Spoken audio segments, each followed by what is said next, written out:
तो दोस्तों ड्रामे की शुरुआत होती है हमारे इस ड्रामे की मेन लीड के साथ जिसका नाम कि लिन होता है। एंड लिन बेसिकली एक गॉड था जो कि धरती पर गया होता है अपनी वाइफ को ढूंढने के लिए, क्योंकि वो अपनी वाइफ को काफ़ी अरसों से ढूंढ रहा था।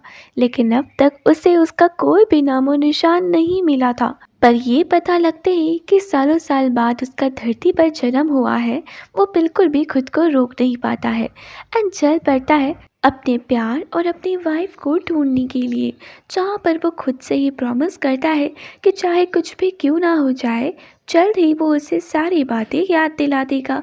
कुछ इसी तरीके से हम देखते हैं कि जो हमारा लिन होता है उसके कुछ लोग जो होते हैं उसे याद कर रहे होते हैं। लेकिन तभी अचानक से लिन तो वहाँ पर नहीं आता है, लेकिन उसकी प्यारी सी बेटी जाओ उन सभी के सामने आकर उनसे बताती है कि हम अपनी मॉम को भी ढूंढने के लिए जा रहे हैं एंड बहुत ही जल्दी आप सभी लिन से भी मिलेंगे। इसी तरीके से वो एक रेस्टोरेंट में बैठे हुए होते हैं एंड तभी अचानक से वहाँ पर एक लड़की आती है जिसका नाम कि लिली होता है। उसे देखते ही हमारा जो लिन होता है वो पहचान जाता है कि ये कोई और नहीं है बल्कि मैं सिर्फ और सिर्फ उसकी वाइफ है। एंड हमारी प्यारी सी जाओ तो लिली को देख कर बार बार उसे बस मॉम ही कह रही होती है, लेकिन लिली को कुछ भी याद नहीं होता है। वो उससे कहने लग जाती है कि क्या हो गया, तुम मुझे मॉम क्यों बोल रही हो, बट तुम बहुत ही प्यारी हो, तुम्हारी मॉम बहुत लकी होगी जो तुम्हें तुम्हारी जैसी बेटी मिली होगी। कुछ इसी तरीके से वो लिन से कहती है कि तुमने वैसे मुझे चैट्स में बताया नहीं था कि तुम्हारी एक छोटी बेटी है। तब जाकर वो दूसरी तरफ देखती है तो जिससे वो मिलने के लिए आई थी वो दूसरे टेबल पे था एंड जैसे ही हमारी लिली उसे देखती है तो वो टेबल से ही गायब हो जाता है एंड उस लड़के को लिन कहीं और भेज देता है। उसे तो भरोसा ही नहीं होता कि वो कहाँ आ गया है। इसी तरीके से हमारी जो प्यारी सी लिली थी वो बहुत ज़्यादा शॉक हो जाती है और कहने लग जाती कि वो लड़का तो अभी यही था, आखिरकार कहाँ चला गया। कुछ इसी तरीके से नेक्स्ट सीन में हम देखते हैं कि वहाँ पर एक लड़का होता है जिसका नाम कि चैन से था एंड चैन से वहाँ पर फ्लेक्स मार रहा होता है हमारी प्यारी सी लिली के सामने, ये कहकर कि बहुत ही जल्दी उसकी शादी होने वाली है एंड वो भी उस शादी में ज़रूर आए। हमारे लिली को उस पर बिल्कुल भी इंटरेस्ट नहीं था। हाँ, भले ही वो उसे पहले पसंद करती थी लेकिन अब वो उससे मूव ऑन हो गई थी। लेकिन चैन से किन बातों को सुनकर उसे बड़ा ही गुस्सा आता है, ये तो था ही, लेकिन उसके बाद वो हमारे लिली का मजाक बनाने लग जाता है, ये कहकर कि उसे तो ज़िंदगी भर कुंवारा रहना पड़ेगा और उसके साथ तो कोई शादी भी नहीं करेगा। ये सब चीज़ें देखकर जो लिली होती है उसे बड़ा ही गुस्सा आ रहा होता है और वो सोच रही होती है कि कैसे इस चैंसे के बच्चे को वो सबक सिखाए। तभी उसकी नज़र लिन की तरफ जाती है और उसके बाद उसकी छोटी सी जो साऊ होती है वो कहती है कि मेरी मॉम के बारे में कुछ भी कहा ना तो तुम्हारी दांत तोड़ दूंगी। एंड हमारी जो प्यारी सी लिली होती है वो लिन का हाथ पकड़ लेती है और कहती है कि शादी की बात कर रहे हो, मेरी तो ऑलरेडी शादी हो चुकी है, साथ साथ एक प्यारी सी बेटी भी है। तो इसी तरीके से जो हमारा चैन से होता है वो कहने लग जाता है कि अपनी बकवास बंद रखो, ये तुम्हारा बेवकूफ़ पति और तुम्हारी बेवकूफ़ बेटी पूरी की पूरी फैमिली बेवकूफ़ है। इनको गुस्सा आता है और अपनी मैजिक से वो जो चैन से होते हैं उसके बालों को सफ़ेद कर देता है। जिसके बाद उसी के सामने एक लड़की होती है जिसका नाम सीसी होता है और वो कहने लग जाती है कि 2 टके के मर्द, तुम आखिरकार खुद को समझते क्या हो एंड तुमने चैन से के साथ क्या किया, उसके बाल सफ़ेद कैसे हो गए। जहाँ पर साहो कहती है कि मॉम, लगता है कि इस लड़की को भी सबक सिखाना पड़ेगा। सीसी कहती है कि ओ माय गॉड, मैं तो तुम्हारी धमकियों से डर गई, बात तो ऐसे कर रही है जैसे सच में कोई मैजिक आता होगा। इसी तरीके से कुछ ही देर बाद वो सीसी को भी पूरे तरीके से एक ओल्ड वुमन बना देता है और वो बहुत ही ज़्यादा घबरा जाती है। उसे तो कुछ समझ ही नहीं आता है कि वो क्या करे। दोनों के दोनों उसके बाद एक दूसरे को ब्लेम करने लग जाते हैं एंड अब तक जो इतना फ्लैक्स मार रहे थे दोनों का चेहरा देखने लायक था। उसके बाद चैन से सीधे हमारा जो लिन था उसे देखकर कहता है कि अब तो तुम्हें छोड़ूंगा नहीं है, चला जाता है वहाँ से। नेक्स्ट सीन में हम देखते हैं कि लिली लिन और साउ से उसके घर के बारे में पूछती है तो उसे पता लगता है कि उन दोनों का तो कोई घर ही नहीं है। वो डिसाइड करती है कि वो उन दोनों को ही घर लेकर जाएगी क्योंकि उसकी जान का भी रिस्क था। चैन से एक बहुत अमीर फैमिली से बिलोंग करता था एंड वो नहीं चाहती थी कि दोनों को कुछ हो तो अपने घर लेकर आ जाती है। जहाँ पर उसकी स्टेप सिस्टर एंड उसकी ब्रदर ये सारी चीज़ों को देख लेती है। उसे कहने लग जाती है कि तुम कितनी बेवकूफ़ हो, हमारे खानदानी घर में किसी भी ऐरे गैरों को उठाकर लेकर आ जाओगी तुम। ऐसा ही कहकर वो हमारी प्यारी सी लिली को बहुत ज़्यादा बुली करते हैं। और हम देखते हैं कि जो हमारी टियान होती है, यानी कि लिली की स्टेप सिस्टर, वो भी उसके लिए बहुत सारी बातें बोल रही होती है। हमारी जो लिली थी, उनकी बातों को सुनकर उसे बड़ा ही गुस्सा आता है। तभी उसे पता लगता है कि बहुत ही जल्दी वो एक मंदिर में जाएंगी जहाँ पर उनकी खानदानी तलवार रखी है एंड उसे उनके खानदान का वारिस उठा सकता है क्योंकि वो बहुत ही पावरफुल तलवार है। कुछ इसी तरीके से फाइनली वो उस टेम्पल में चले जाते हैं जहाँ पर बहुत सारे लोग आए हुए होते हैं सिर्फ और सिर्फ उस तलवार को देखने के लिए और उस तलवार को अपने हाथों में उठाने के लिए, क्योंकि उस तलवार में बहुत सारी शक्तियाँ होती हैं। सभी के सभी को ऐसा लगता है कि वो इतने बलवान हैं कि वो इस तलवार को अपने हाथों पे उठाकर सर्वशक्तिमान बन जाएंगे। लेकिन वो इस बात को नहीं जानते थे कि वहाँ पर तो ऑलरेडी गॉड मौजूद है एंड उनके होते हुए उस तलवार को आखिरकार उठा कौन सकता है। हमारा जो लिन है उस तलवार को देखकर कहने लग जाता है कि फाइनली इतने सालों बाद धरती पर मैंने इस तलवार को दोबारा से देखा। वहाँ पर जितने भी लोग थे उन सभी को ऐसा लगता है कि लिन सिर्फ और सिर्फ दिखावा करने के लिए इस सारी बातों को बोल रहा है, नहीं तो वो ऐसे कैसे कर सकता है। एंड उसे इस तलवार के बारे में पहले कैसे पता था, जहाँ पर वो उसके लिए बहुत सी बातें बोलने लग जाते हैं। एंड ये सब कुछ देखकर लिली को बड़ा ही गुस्सा आता है।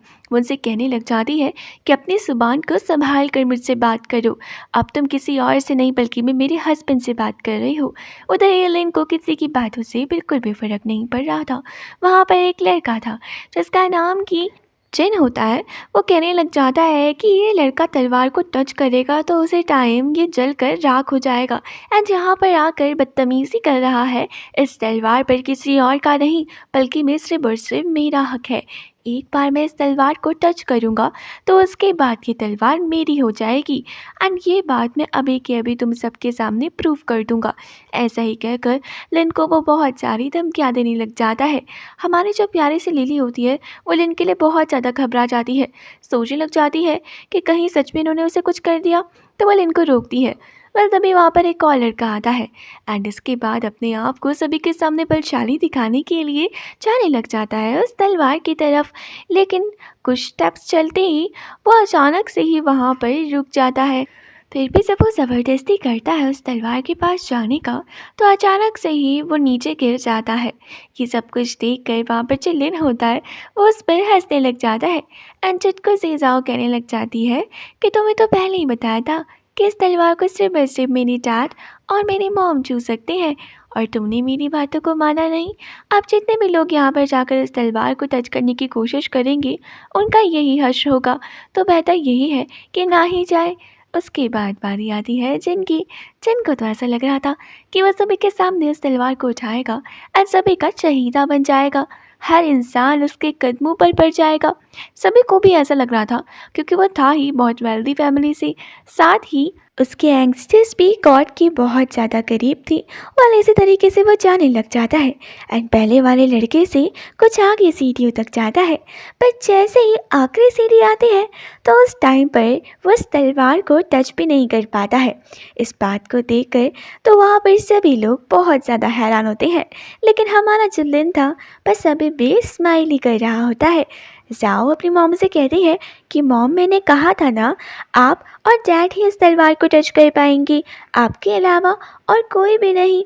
तो इसी तरीके से नेक्स्ट बारी हमारी प्यारी सी लिली की आती है एंड उसके बाद वो ट्राई करने वाली होती है आखिरी सीढ़ी तक, तो वो भी पहुंच जाती है, लेकिन उसके बाद वो एक स्टेप भी अपना आगे नहीं बढ़ा पाती है। छोटी सी जाओ बहुत ज़्यादा फोर्स कर रही होती है एंड अपनी मॉम को मोटिवेट कर रही होती है उस तलवार को अपने हाथों पे उठाने के लिए, लेकिन वो चाह ही नहीं पाती है, बहुत कोशिश करती है।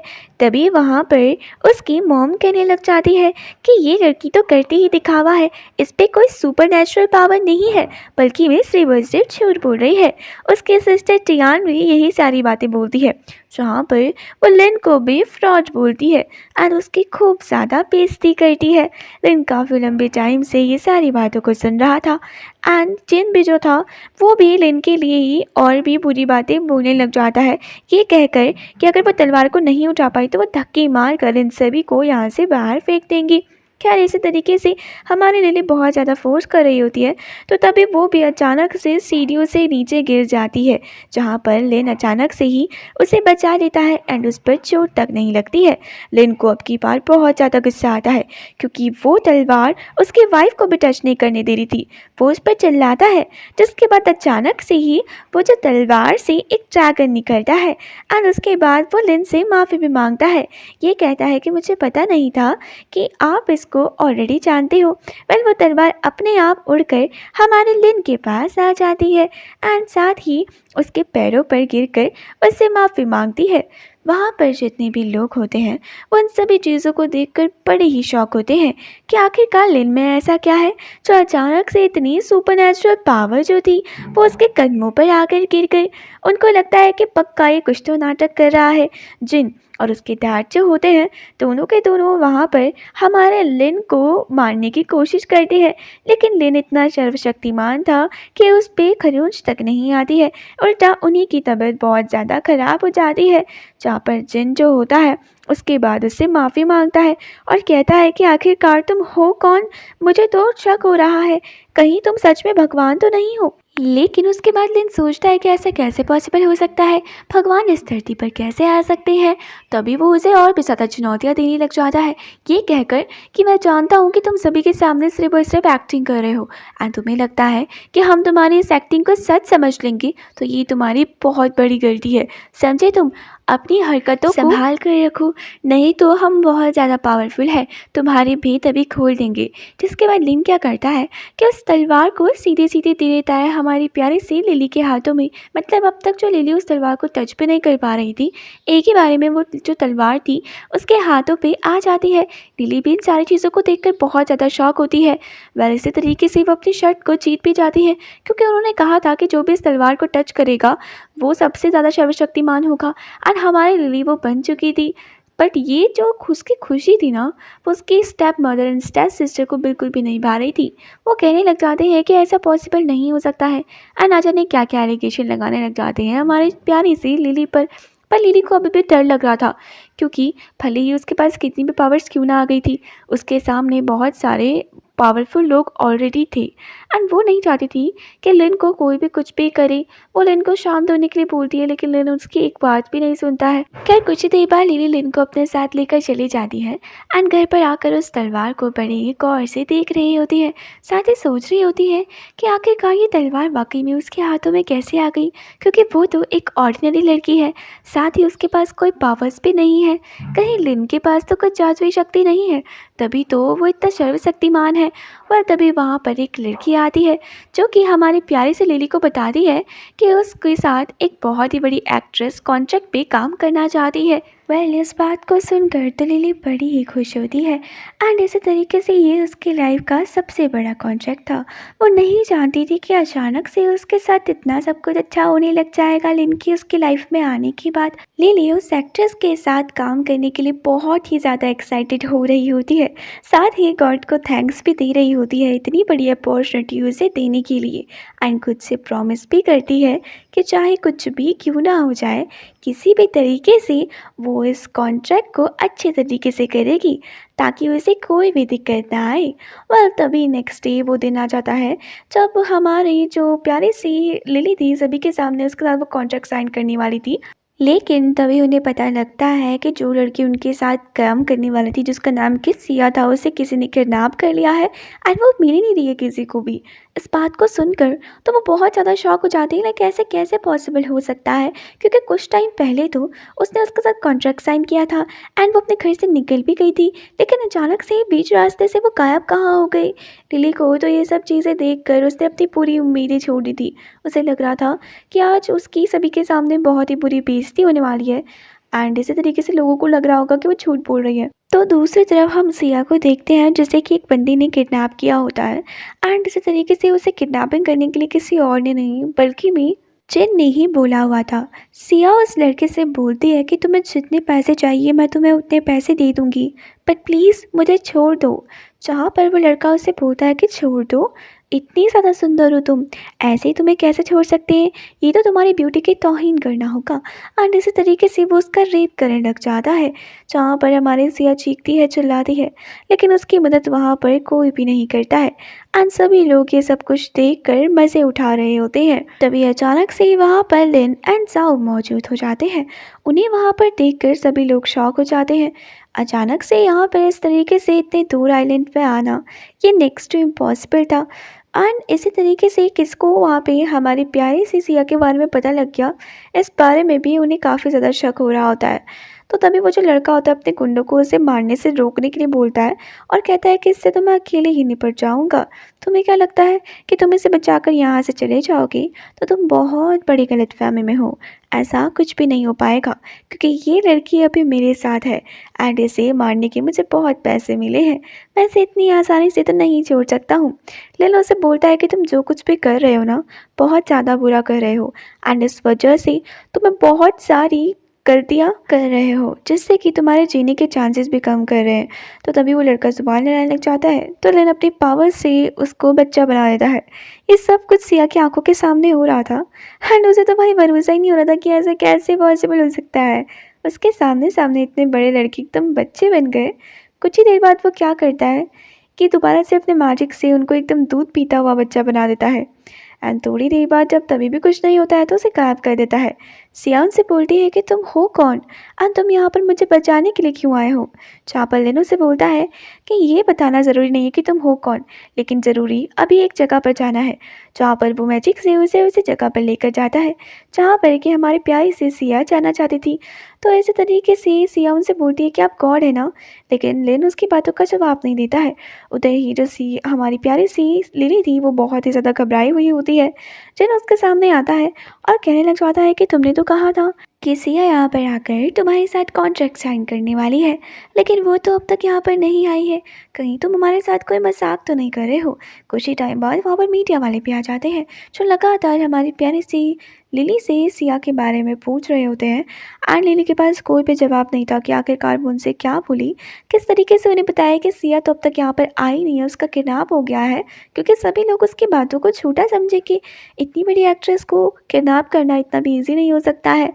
और उधर ही हम देखते हैं कि जो हमारा प्यारा सा लिन और जाओ है, वो उन्होंने उससे प्रॉमिस किया था कि हम जल्द से जल्द सिया को यहाँ पे से ढूंढ कर लेकर आएंगे, लेकिन वो अब तक आई नहीं थी। वो बस तेरे दिन में बोल रही होती है कि कुछ भी करके प्लीज़ लिन सिया को यहाँ पे लेकर आ जाओ, मैं तुमसे रिक्वेस्ट करती हूँ। एंड कुछ ही टाइम बाद चुटकू से जाओ वहाँ पर भाग कर आती है, उन्हें बताती है कि बहुत ही जल्दी आप सभी के सामने सिया हाजिर होने वाली है, तो इसलिए अपने दिल को थाम कर रखी। इसी तरीके से कुछ ही देर बाद हमारा जो लिन होता है लिली के साथ वहाँ पर आ जाता है। एंड जैसे ही वहाँ पर वो आता है ना, तो सभी लोग उन्हें देखकर बहुत ज़्यादा शॉक होते हैं, साथ ही उतने ही खुश भी। जहाँ पर वो मीडिया वाले सिया से पूछने लग जाते हैं कि इतनी देर आपको कैसे हो गई। जहाँ पर सिया उनसे बोलती है कि हम एक ज़रूरी काम पर गए थे, लेकिन किसी की मेहरबानी की वजह से यहाँ पर टाइम से पहुँच गए। मीडिया वाले सिया से पूछते हैं कि आपको कैसा लग रहा है लिली के साथ काम करने पे। जहाँ पर वो उसे बोलती है कि मैं बहुत ज़्यादा खुश हूँ, मैं बहुत ही टाइम से इनके साथ काम करना चाहती थी and I am very lucky. तभी उसे वहाँ पर क्वीन का कॉल आता है, जहाँ पर उन्हें बताती है कि मुझे क्वीन का कॉल आ रहा है, मैं आप सभी से कुछ ही देर बाद बात करूँगी। वो जाती है किनारे में एंड इसी तरीके से बताया जाता है कि जो क्वीन होती है ना, वो लिन को जब टीवी में दिखती है तो बहुत ही ज़्यादा एक्साइटेड हो जाती है। एंड इसी तरीके से वो वहाँ पर हमारी प्यारी सी सिया को भी देखती है, तो उसके बाद फटाफट से सिया को कॉल करती है। दरअसल जब क्वीन बहुत ज़्यादा छोटी थी, उस सब कुछ गंवा दिया था उसने एंड अकेला पड़ चुकी थी, तो रास्ते में बैठकर बेचारी ज़ोर ज़ोर से रो रही होती है। तभी अचानक से ही उसके सामने एक हैंडसम सा लड़का आता है। ये कोई और नहीं था बल्कि मिलिन था। उसे बोल रहा था कि रोने की ज़रूरत नहीं है, बहुत ही जल्दी सब कुछ ठीक हो जाएगा। उस दिन के बाद से ही जो क्वीन थी वो कभी भी नहीं मिली थी उस आदमी से, एंड पहली बार उसने दोबारा से उनको देखा था तो वो फटाफट से सिया को बोलती है कि तुम ना लिन को कहीं मत जाने देना, मुझे उनसे मिलना है एंड स्पेशली उनसे मिलना है सिया। आई रिक्वेस्ट यू मेरा इतना सा काम कर देना, मैं तुम्हारे एहसान को कभी नहीं भूलूंगी। सिया खुद इतनी ज़्यादा शॉक थी कि जो हमारी क्वीन है वो लिन से मिलने के लिए इतनी ज़्यादा एक्साइटेड है कि वो उसके पैरों पर गिरने के लिए भी तैयार है। लेकिन उसके बाद वो उनकी बातों पे ज़्यादा इफ़र्ट नहीं करती है और उनकी बातों को मारने के लिए तैयार हो जाती है। कुछ ही टाइम वो मीडिया वालों को ये भी बताती है कि क्वीन भी यहाँ पर आने वाली है। और इसी तरीके से हम देखते हैं कि जो हमारी लिली होती है वो सिया से कहती है कि प्लीज़ आप जल्दी से पहले कॉन्ट्रैक्ट पेपर पर साइन कर दीजिए, तब उसके बाद हम आगे की चीज़ों को कंटिन्यू करेंगे। इसी तरीके से जो सिया होती है जाती है लिली के पास एंड वो दोनों के दोनों एक कॉन्ट्रैक्ट को साइन करते हैं, जहाँ पर लिली बहुत ही ज़्यादा खुश थी।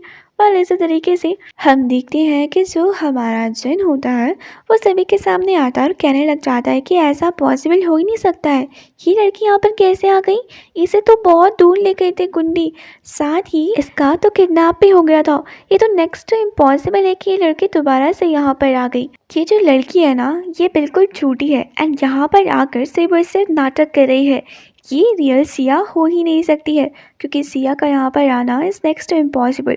जहाँ पर सिया से पूछती कि अच्छा तुम्हें बड़ी जानकारी है कि मेरा किडनैप हो गया था एंड ये सब चीज़ें हो गई थी, कहीं तुमने तो मुझे किडनैप नहीं करवाया था।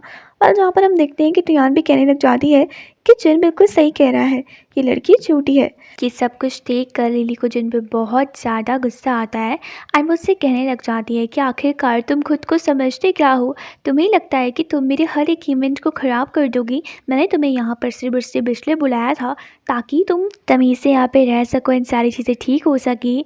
बट जिन जो था वो अपनी हरकतों से बाज कहाँ आने वाला था, अकीन एंड यकीन वो उनके लिए कुछ ना कुछ बातें बोल ही रहा होता है, जहाँ पर हमारे सिया भी उसे समझाने की बहुत ज़्यादा कोशिश करती है कि जिस लिन से वो पंगा लेने की कोशिश कर रहा है वो बहुत ही ख़तरनाक है एंड साथ ही 2 पल में उसे यहीं पर ही राख भी बना सकता है। बट कहते हैं ना कि जब किसी पे घमंड आ जाता है तो वो किसी और की बातें सुनने के लिए राज़ी नहीं होता है, जहाँ पर कि जो लिन होता है फ़िलहाल के लिए तो वो चुपचाप उसकी बातों को सुन रहा होता है, लेकिन कहीं न कहीं उसे हल्की बहुत गुस्सा आ रहा होता है, जहाँ पर जिन उसे कहने लग जाता है कि मैं चाहता हूँ तो अभी के अभी गॉड ऑफ वेल्थ को यहाँ पे बुला सकता हूँ क्योंकि मेरे पास इतना पैसा है कि वो तुम्हें 2 मिनट पे तबाह कर सकते हैं। बहुत बड़ी-बड़ी कंपनीज़ के साथ वैसे भी मेरी डील्स हो रखी है। जो हमारी लिली होती है वो ये सब चीज़ें सुनकर बड़ी ही डर जाती है एंड उसके बाद लिन से कहने लग जाती है कि हमें इनसे पंगा नहीं लेना चाहिए, ये वाक़ई में बहुत सर्वशक्तिमान है। तभी वहाँ पर सिया आती है एंड लिन से कहती है कि मुझे आप पर भरोसा है। जिसके बाद हमारा जो लिन होता है वो बोलता है कि तुम इतना गॉड ऑफ वेल्थ कह रहे हो ना, अब मैं यहाँ पे उन्हें बुला दूँगा कुछ ही टाइम बाद, तब तुम देखना कि मैं बिल्कुल सच कह रहा हूँ। जहाँ पर जिन बोलता है कि अच्छा ऐसा कभी पॉसिबल हो ही नहीं सकता है क्योंकि वो सिर्फ मेरे बुलाने पर आएँगे। साथ ही उनका जो गोल्डन का कॉइन था वो भी मेरे पास है, वो किसी और के पास है ही नहीं, तो कोई और उन्हें बुला ही नहीं सकता है। एंड इसी तरीके से लिन के बारे में दोबारा से हमारी ये जो प्यारी सी लिली होती है उसकी मॉम ना जाने क्या-क्या बोलने लग जाती है। अब की बार लिन जो था उससे गुस्सा आता है तो वो बोलता है कि मुझे ना अब इनको बताना ही पड़ेगा एंड फटाफट से वो अपनी जेब से उस गोल्डन कॉइन को निकालता है। साथ ही उस गोल्डन कॉइन को जब सभी के सभी उसके हाथ पर देखते हैं तो बहुत ही ज़्यादा शॉक हो जाते हैं, ये सोचने लग जाते हैं कि इस गरीब के पास आखिरकार ये कॉइन आया कहाँ से। ऐसे ही करके वो उस कॉइन को हमारे लिली के हाथों पे थमा देता है, ये कहकर कि ये उसके हाथ पर ज़्यादा अच्छा लगेगा। लिली खुद से शॉक थी कि आखिरकार इसके पास ये कॉइन कहाँ से आया। वेल तभी वो कहने लग जाते हैं कि ये दोनों के दोनों कितनी अच्छी एक्टिंग करते हैं, साथ ही कितना अच्छा झूठ भी बोलते हैं। इन्हें लग रहा है कि ये सब चीज़ें करेंगे और हम इनकी चीज़ों पर भरोसा कर लेंगे तो तुम बिल्कुल गलत हो। हम जानते हैं कि ये झूठा कॉइन अपने हाथ में पकड़ कर तुम गॉड ऑफ वेल्थ को कभी भी नहीं बुला सकते हो, समझे? और ये भी कहीं से चुराया होगा क्योंकि तुम्हारी तो गोल्ड लेने तक की औकात नहीं है। तुम्हें अगर ऐसा लगता है कि ये सब हरकतें कर कर तुम हमें हरा सकते हो, तुम बिल्कुल गलत सोच रहे हो। ऐसा ही कहकर जिन उसके हाथ से वो कॉइन छीन लेता है, जिसके बाद जो सिया होती है उसे बोलती है कि तुम अपनी मौत को न्योता दे रहे हो। अगर तुम्हारे साथ कुछ भी बुरा हुआ तो तुम्हारी गलती की वजह से होगा, इसलिए बेटर यही है कि इसे छोड़ दो। जहाँ पर जिन उसे बोलता है कि ये पतला सा पत्थर, तुम्हें लगता है कि इसकी वजह से तुम गॉड ऑफ वेल्थ को बुला पाओगे? लो, मैं इसे तोड़ देता हूँ, देखता हूँ कि गॉड ऑफ वेल्थ आते कि नहीं आते। ऐसा ही कहकर हंसने लग जाता है, जिसके बाद अचानक से ही वहाँ पर बहुत ही तेज़ रोशनी होती है एंड वहाँ पर गॉड ऑफ वेल्थ सभी के सामने हाजिर हो जाते हैं। सभी लोग उन्हें देखने लग जाते हैं, तो जिनको बिल्कुल भी भरोसा नहीं होता है कि क्या वाकई में इस पत्थर पे इतनी शक्ति आती कि गॉड ऑफ वेल्थ वहाँ आ गए। तभी एक और हम बिजनेसमैन को देखते हैं, जो कि उनकी काफ़ी ज़्यादा क्लोज था एंड उन्हें जैसे इस बात का पता लगता है तो उन्हें लगता है कि भागकर उन्हें वहाँ पर जाना चाहिए, नहीं तो ये जो दुनिया है अभी के अभी तबाह हो जाएगी उनके गुस्से की वजह से एंड सारे के सारे जो मनी है इस दुनिया से गायब हो जाएगी।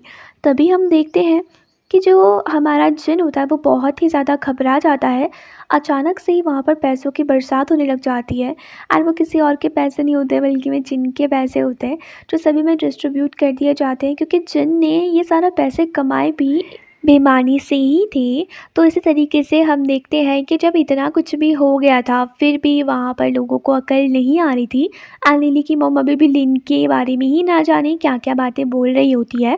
उसे कह रही होती है कि तुम ना बहुत बड़े फ्रॉड हो, तुम्हें लगता है कि ये सब करोगी एंड यहाँ पर जितने भी लोग हैं उन्हें तुम पर भरोसा हो जाएगा, तो तुम बिल्कुल ही गलत सोच रहे हो। ऐसा कभी भी पॉसिबल नहीं हो सकता है, चाहे तुम कितना भी जोर क्यों ना लगा लो। उसके बाद जो जिन होता है वो भी दोबारा से खड़ा होता है और कहता है कि मैं भी समझ गया, ये दोनों के दोनों बस यहाँ पर नाटक कर रहे हैं, हम सभी को बेवकूफ़ बना रहे हैं। तो उधर ही जितने भी बिजनेसमैन वगैरह होते हैं उन सभी को बहुत ज़्यादा लॉस होना शुरू हो जाता है because of God of wealth and इसी तरीके से जो वो लिली की मॉम होती है वो कहने लग जाती है कि तुम इन लोगों की ना चाल में मत फंसना जिन, ये बहुत चालाक है, ये ना इन सब चीज़ों से हमें झांसा देने की कोशिश करेंगे, लेकिन ना हमें इनकी बातों पर बिल्कुल भी भरोसा नहीं करना है। वह इतने में ही उसको कॉल आता है। लिन को बहुत ज़्यादा गुस्सा आ गया था, इसलिए उसने अपनी शक्तियों का प्रयोग किया था, जहाँ पर कि उसको पता लगता है कि उसकी बहुत सारी जो बिज़नेस डील थी, एक के बाद एक सारे के सारे बिजनेसमैन उन सारी की सारी डील्स को कैंसिल करते जा रहे हैं। जिनको तो इस बारे में सुनकर बहुत ही बड़ा सदमा लगता है एंड इसी तरीके से जो अब तक पैसों का इतना घमंड दिखा रहा था उसकी ना इतनी बुरी हालत हो जाती है। तभी लिन ना उसकी तरफ कुछ शक्तियाँ फेंकता है जिसकी वजह से वो एकदम काला बन जाता है एंड इसी तरीके से बहुत ही बुरी हालत हो जाती है जिनकी। जिन वहाँ पर बोल रहा होता है कि आखिरकार तुम हो कौन। तभी वहाँ पर उसके डैड की एंट्री हो जाती है एंड उसके डैड जैसे ही वहाँ पर आते हैं तो सबसे पहले तो हमारा जो जिन होता है अपने डैड की तरफ देखकर उनसे माफ़ी मांगने लग जाता है और उन्हें बोलता है कि डैड प्लीज़ मुझे जल्दी से ठीक कर दो। उसके डैड उसे देखकर कहने लग जाते हैं कि बेवकूफ़ लड़की, ये साधारण सा लड़का तुमसे संभाला नहीं गया, इसलिए मैंने तुम्हें इतनी पावर्स दी है, इसीलिए क्या मैंने तुम्हें इतने सारे पैसे दिए हैं, तुमसे ना कुछ नहीं हो सकता है। ऐसा ही कहकर उसके बाद वो लिन की तरफ देखकर उससे कहने लग जाती है कि तुम खुद को समझते क्या हो। जहाँ पर लिनी लिन के आगे आ जाती है और कहती है कि हमें माफ़ कर दीजिए, हमारा ऐसा मोटिव नहीं था, साथ ही यही हमारे बारे में उल्टी उल्टी बातें बोल रहा था। तो तभी लिन उसे हटाता है और कहता है कि हाँ मैंने किया है ये सब कुछ। तो इसी तरीके से जो जिनके डैड होते हैं वो कहने लग जाते हैं कि मैं ना तुम्हें बहुत ही कठोर सज़ा दूँगा जिसकी वजह से ही तुम बिल्कुल भी ठीक नहीं हो पाओगी। सिया को तो पूरा कॉन्फिडेंस था लिन पर, क्योंकि अब तक वो समझ गई थी कि वो गॉड है, बट हमारी लिली को इस बात का नहीं पता था कि वो गॉड है।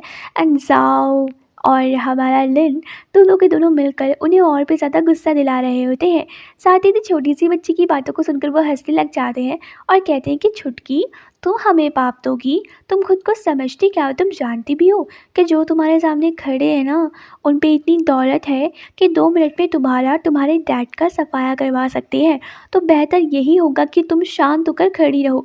बस इसी तरीके से हमारी प्यारी सी सिया उस टाइम को याद करने लग जाती है जब किस तरीके से लिन ने अपनी शक्तियों का यूज़ कर उन गुंडों को एकदम बच्चा बना दिया था। आज जब वो ये कर सकता है तो वो कुछ भी कर सकता है। सिया उनसे बोलती है कि अभी के अभी तुम्हें वार्निंग दे रही हूँ, जल्द से जल्द यहाँ से निकल निकल जाओ, नहीं तो तुम्हारी जान नहीं बचेगी। जहाँ पर उसकी बातों को सुनकर वो कहने लग जाते हैं कि तुम 2 टके की मॉडल हमें बताओगी कि क्या होगा, क्या नहीं होगा। साफ-साफ उनकी बातों से पता लग रहा था कि उनके अंदर कितना घमंड भरा हुआ है एंड इनके बारे में वो इतनी बुरी-बुरी बातें बोल रहे होते हैं। इतने में ही वहाँ पर चैन से की भी एंट्री हो जाती है। अब चैन से वहाँ पर हमारे लिन को कुछ ना सुनाए, उसकी बेइज़्ज़ती ना करे, ऐसा हो सकता था। वो सभी के सभी मिलकर लिन के खिलाफ ना जाने क्या-क्या बातें बोलने लग जाते हैं एंड हमारा जो लिन था वो बोलने पर तो भरोसा नहीं रखता था, वो करने पर ही भरोसा रखता था। वो सोचता है कि भाई इसको तो सबक सिखाना ही पड़ेगा। तो तभी हम देखते हैं कि जो चैन से होता है वो कहता है कि तुम खुद को समझते क्या हो? तुम्हें लगता है कि तुम्हारा मन जो करेगा तुम वो करोगे? लिन उसे बोलता है कि कुछ टाइम दे रहा हूँ तुम्हें, उतने में ही तुम सबकी बैंड बज जाएगी। तो वो अपनी घड़ी को देखने लग जाते हैं। इतने में ही उनको कॉल आता है जहाँ पर कि हमारा जो जिन होता है उसके डैड को पता लगता है कि एक-एक करके उनकी फैमिली में सबकी डेथ होने लग गई है।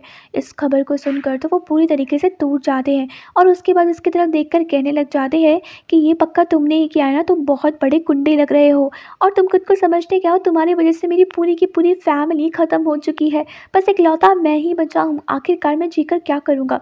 तुम्हें भी मैं जान से मार दूँगा। सिया कहती है कि तुम्हें पहले ही कहा था कि इनसे पंगा मत लो और तुमने मेरी बातों को नहीं माना। देख लिया इसका हर्जाना। अभी भी बेहतर यही होगा कि तुम इससे माफ़ी माँग लो। जहाँ पर चैन से कहता है कि नहीं, इससे माफ़ी माँगने की ज़रूरत नहीं है। ये बहुत बड़ा फ्रॉड है।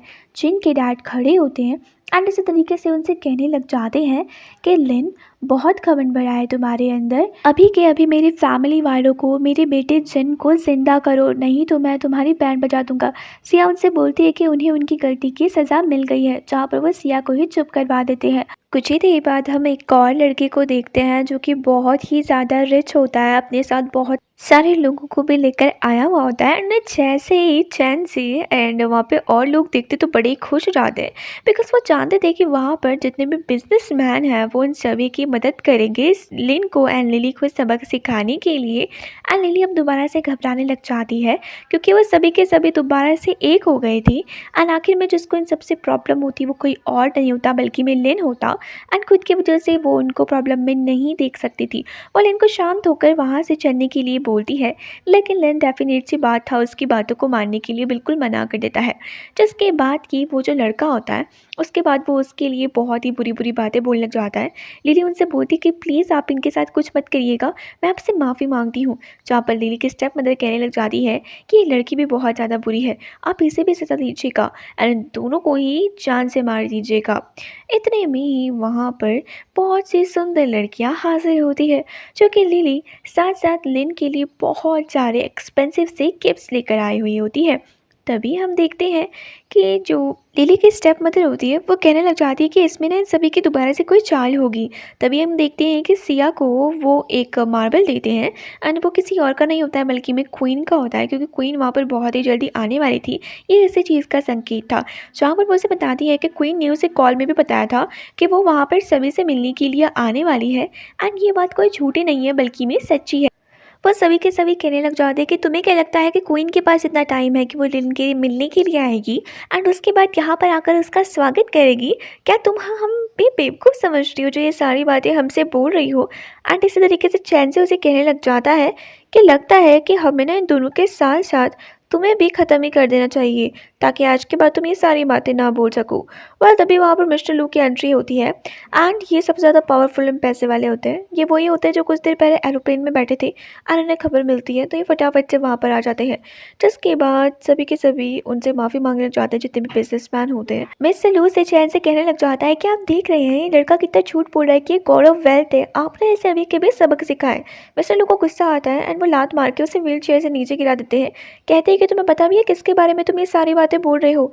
जिसके बारे में तुम ये सारी बातें बोल रहे हो ना वो कोई और नहीं है बल्कि मैं सच में गॉड ऑफ वेल्थ है एंड इन्हीं की वजह से हमारे साथ ये सारी चीज़ें हो रही है क्योंकि तुमने इन्हें गुस्सा दिला दिया है। चैन से कहता है कि आप इसकी बातों में ना आए तो मिस्टर लू उसे कॉल हाथ मारते हैं और कहते हैं कि तुम ये सब चीज़ें डिजर्व करते हो। लिन उनसे कहता है कि मैंने तुम्हें पहले ही वार्निंग दी थी लेकिन तुमने किसी भी मेरी बात नहीं सुनी, इसलिए तुम्हारे साथ ये सब कुछ हो रहा है एंड ये सब कुछ इतने ईजिली ख़त्म नहीं होगा। जहाँ पर साओ कहती है कि मेरे डैड से पंगा लेने का हशर यही होता है। चैन से जो होता है वो कहने लग जाता है कि है कौन। तो तभी हम मिस्टर लू को देखते हैं जो कि बड़े ही प्यार से उनको ग्रीट करते हैं और वो सभी के सभी घबरा जाते हैं कि आखिरकार लिन में ऐसा क्या है जो मिस्टर लू सबसे पावरफुल वो उनके सामने अपने घुटनों पे बैठकर उन्हें इतना ज़्यादा आदर दे रहे हैं। तभी हम देखते हैं कि सभी को ये बात पता लग जाती है कि वो गॉड है, कोई साधारण इंसान नहीं है। तो उसके बाद वो सभी के सभी अपने घुटनों पे बैठकर उनसे माफ़ी मांगने लग जाते हैं और कहते हैं कि हमें इस बात का बिल्कुल भी अंदाज़ा नहीं था कि हम आपके साथ ये सारी चीज़ें कर रहे हैं जो कि खुद ही एक गॉड है। तो ये सब कुछ देखकर लिली की मॉम की आंखें खुली की खुली रह जाती है। साथ ही चैन से उसके डैड एंड बाकी सब थे वो भी बहुत ज़्यादा शॉक हो जाते हैं। लिली की मॉम कहती है कि गलत इंसान से पंगा ले लिया, अब हम क्या करेंगी। टियान भी बहुत ज़्यादा घबरा जाती है। वो सोचते हैं कि इनसे माफ़ी मांगते हैं उसके बाद फटाफट से यहाँ से निकल लेते हैं, लेकिन इतना ईजी नहीं था जितना वो सोच रहे थे। और तभी वहाँ पर क्वीन आ जाती है एंड क्वीन कहने लग जाती है कि सब पता है मुझे कि किस तरीके से तुमने लिन की बेइज्जती की, तुम्हें अब इसका अंजाम चुकाना पड़ेगा। गॉड आप मुझे बताइए कि किस किसने यहाँ पर आपकी बेइज्जती की है, मैं इन सभी को सबक सिखाऊंगी। एंड इसी तरीके से उन्हें पता लगता है कि क्वीन भी भाई इनके सारे ऑर्डर्स को फॉलो करती है, यानी कि सच में कितनी रिस्पेक्टफुल होंगी एंड इन्हीं की हमने इतनी बेइज्जती की। तभी हम देखते हैं कि हमारी जो प्यारी सी लिली होती है वो कहती है कि देख लिया आप सभी ने, इस टाइम से इन पे इतना ज़्यादा उंगलियां उठा रहे हो, अब जाकर जब सच्चाई सामने आई है तो यहाँ पर हमसे भीख मांग रहे हैं, आप जल्दी से यहाँ से चले जाइए। तभी वहाँ पर एक और इंसान मौजूद होता है जो कि उन सभी को बचाने के लिए वहाँ पर आ जाता है एंड इसे भी काफ़ी सारी जादुई शक्तियाँ आती थी। वो कहने लग जाता है कि मैं किसी भगवान को नहीं मानता हूँ और मैं ना चाहूँ तो 2 पल में इन्हें यहीं पर ही नष्ट कर सकता हूँ, मुझ पर इतनी सारी शक्तियाँ हैं। एंड इसी तरीके से वो लिन को बहुत ही ज़्यादा बुरा बुरा बोलने लग जाता है। क्वीन जो थी वो कहती है कि आप जानते भी है कि लिन गॉड है एंड अगर आपने इनसे थोड़ी सी भी दुश्मनी मोल ले ली तो आपके लिए ये बहुत ही बुरा साबित हो सकता है। लेकिन उन पे इतना अहंकार था कि वो उनकी एक बात भी नहीं सुनना चाह रहे थे एंड उसके बाद लिन के बारे में एक से एक बुरी बातें बोलते जा रहे थे और कहती है कि मैं चाहूँ तो चुटकी बजा कर ही इसे ख़त्म कर सकता हूँ। चैंसे को दोबारा से भरोसा आता है और लगता है कि भाई ये पक्का उनका हेल्प करेगा और कुछ तो कर पाएगा, लेकिन वो नहीं जानता था कि सभी के सामने ही चैंसे, उसकी फैमिली एंड सभी की बेइज्जती होने वाली है। तो इसी तरीके से जो लिन होता है वो कहता है कि बहुत देर से मैं सुनता आ रहा हूँ, अगर मुझे गुस्सा आया तो मैं यहाँ पर तबाही मचा दूंगा, इसलिए बेहतर यही होगा कि तुम शांत हो जाओ। तभी चैंसे के डैड उसके पास आते हैं और कहने लग जाते हैं कि देखो ये लिन क्या कह रहा है, तबाही मचाएगा, तुमसे भी ज़्यादा सर्वशक्तिमानी ये है, ठीक है, ये चाहे तो तुम्हें भी ख़त्म कर सकते हैं, हमने इनकी शक्तियाँ देखी भी है, तो इसीलिए शांत हो जाओ। और बेहतर यही होगा कि अभी के अभी तुम हमसे माफ़ी मांग लोगे तो हम तुम्हें माफ़ भी कर सकते हैं 1% के लिए, लेकिन घुटनों पे बैठकर माफ़ी मांगो। लेकिन हमारे जो लिन थे वो आखिरकार माफ़ी क्यों मांगती जब उन्होंने कुछ गलत ही नहीं किया था। वो क्या करते हैं कि अपनी शक्तियों से उन्हें, यानी कि चैंसे के डैड को बहुत ही बुरे तरीके से अपने इशारों में कंट्रोल कर देते हैं और उसके बाद चैंसे की तरफ देखकर उसको पूरी तरीके से जला देते हैं, जिसके बाद सभी के सामने ही वो एकदम राख बन जाता है। तब जाकर जब चैंसे के डैड को होश आता है अपने बेटे को राख बना हुआ अपने सामने देखते हैं तो उन्हें पता लगता है कि लिन बहुत ही पावरफुल है। जहाँ पर लिली उनसे बोलती है कि तुमने ये सब कैसे किया, तुम हो कौन, मुझे खुद ही भरोसा नहीं हो रहा है। तभी हमारी जाओ बोलती है कि मेरे डैड गॉड है। तो इसी तरीके से वो जो बुरा आदमी होता है एंड वो कहने लग जाता है हमारे प्यारे से लिन से कि तुम्हें क्या लगता है कि छोटे मोटे जादू कर कर तुम सभी को इम्प्रेस कर लोगी, लेकिन ऐसा नहीं है। लिन उससे बोलता है कि जितनी बार मैं तुम्हें माफ़ करने की कोशिश कर रहा हूँ ना, तुम उतने बार मुझे प्रवोक कर रहे हो, इसलिए मैं तुम्हें एक आखिरी मौका देना चाहता हूँ। तो वो क्या करता है कि अपनी शक्तियों से हमारे लिन को नुकसान पहुँचाने की कोशिश करता है, बट डेफिनेट सी बात थी कि लिन इतना पावरफुल था उससे कुछ भी नहीं होता है। सभी लोग ये सब चीज़ें देख रहे होते हैं और अब तक वो समझ जाते हैं कि जो लिन है वो बहुत ही सर्वशक्तिमान है, उसे कोई भी कुछ नहीं कर सकता है, बल्कि में जो भी लिन के खिलाफ होगा उसी का बुरा हो जाएगा। इसीलिए धीरे धीरे करके सभी लोग लिन की तरफ जाने लग जाते हैं। वो बुरा आदमी उन सभी से कहने लग जाता है कि आपको लगता है कि लिन आपको बचा पाएगा, लेकिन सबसे पहले ये आप सभी का विश्वास जीतेगा और उसके बाद आप सभी का खुद से ही यूज़ करेगा। आप सभी इसकी चाल में ना आए, बल्कि मैं मेरे साथ आए, मेरी पूजा करें, तब जाकर ही मैं आपको और भी ज़्यादा शक्तियाँ प्रदान कर सकता हूँ। वेल, ये सारी बातें सुनकर वहाँ पर अब कुछ लोग हँसने भी लग गए थे, क्योंकि वो जानते थे कि लिन के साथ तो वो कभी भी जीत नहीं पाएगा। तो तभी वो क्या करता है कि फटाफट से अपने जेब से गन निकालता है एंड सोचने लग जाता है कि भाई ऐसे तो ये मरने वाला नहीं है, तो मुझे ना इसे कुछ और करके ही मारना पड़ेगा। हमारी लिली लिन का हाथ पकड़ लेती है और कहती है कि अब तक मुझे तुम पर भरोसा नहीं था, अब मुझे तुम पर पूरा भरोसा है कि तुम इन सभी को अकेले ख़त्म कर सकते हो। मैं तुम्हें किसी को भी कुछ नहीं होने दूँगी। साथ ही थैंक्स अ लॉट मेरी लाइफ़ में आने के लिए, मेरी लाइफ़ को इतना अच्छा बनाने के लिए। तो ज़ाओ बोलती है कि मम्मी-पापा एक हो गए, अब मैं बहुत ज़्यादा खुश हूँ। वेल, उधर ही उस बुरे आदमी को बड़ा ही गुस्सा आता है, वो गन उसकी तरफ पॉइंट करता है एंड उसके बाद हमारे लिन को वो गन से मारने वाला होता है। तो तभी हमारी प्यारी सी जो लिली होती है, उसे बचाने के लिए हमारे जो लिन होता है उसे कवर कर लेती है एंड इसी तरीके से वो जो गोली होती है उस पे भी नहीं लगती है, क्योंकि ऑलरेडी वहाँ पर सुरक्षा कवच था, जिसकी वजह से जो लिन होता है वो दोनों के दोनों बिल्कुल सेफ होते हैं, किसी पे भी वो गोली नहीं लगती है।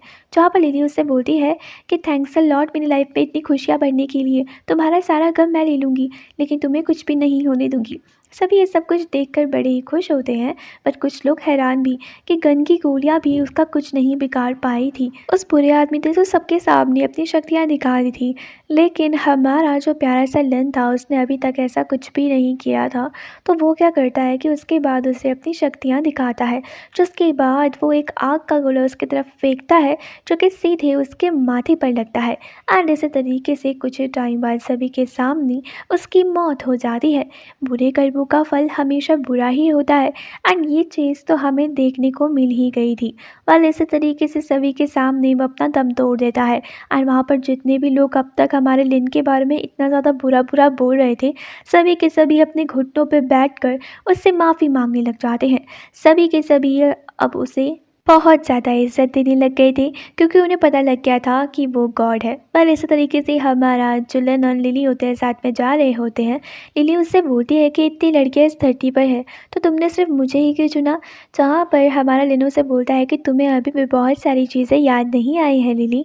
जितनी साधारण मैं नहीं हूँ, उतना ही साधारण तुम भी नहीं हो, बल्कि मैं तुम भी गॉडेस हो। एंड ऐसा ही कहकर वो उसे सारी चीज़ें याद दिलाता है। लिली को सारी चीज़ें याद आ जाती है एंड वो उसे गले लगा लेती है।